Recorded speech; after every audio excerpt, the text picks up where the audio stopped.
Hello guys, আজকে আমি চলে এসেছি একটা ছোট্ট মিনি ব্লগ নিয়ে।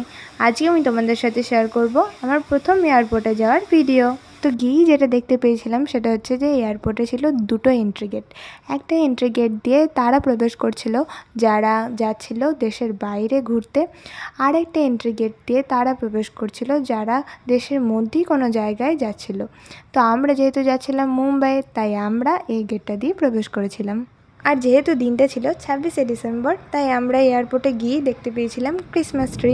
চলো এবার চলে যাই ভিতরে। তো দেখো, আমরা আমাদের সমস্ত লাগেজপত্র নিয়ে ঢুকে পড়েছি এবার এয়ারপোর্টে। যদিও সমস্ত বলা যায় না, কারণ আমাদের ছিল মাত্র দুটো লাগেজ। যেহেতু আমরা প্রথমবার অ্যারোপ্লেনে যাবো, তাই আমাদের কোনো তেমন আইডিয়া ছিল না যে কতগুলো লাগেজ নেওয়া যেতে পারে। তাই ভয়ে ভয়ে আমরা মাত্র দুটো লাগেজই নিয়েছিলাম মুম্বাই যাওয়ার জন্য।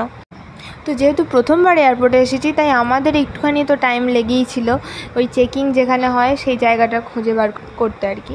মানে কোথায় চেকিং হয় সেটা আমরা জানতাম না, তাই আমাদের খুঁজতে খুঁজতে একটু টাইম লেগেছিলো। তাই আমরা অনেকক্ষণ আগেই বেশ গিয়ে পৌঁছেছিলাম এয়ারপোর্টে। তো এবার আমরা ঢুকে পড়েছি এয়ারপোর্টের আরও ভেতরে। আর এখান থেকে আমরা দেখতে পাচ্ছিলাম অনেক প্লেনকে অন্য জায়গা থেকে আসতে আর এখান থেকে অন্য জায়গায় যেতে। তো এবার তো আমাদের এক্সাইটমেন্ট আরও বেড়ে গিয়েছিলো, কারণ আর কিছুক্ষণের মধ্যেই আমরাও এই রকমই এক প্লেনের ভিতর প্রবেশ করতে চলেছি। তো আমরা কি আদৌ প্লেনে প্রবেশ করতে পেরেছিলাম, নাকি আমাদের বৃথায় আশা করা হয়েছিল?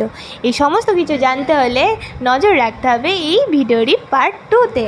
তো ততক্ষণের জন্য টাটা, বাই বাই।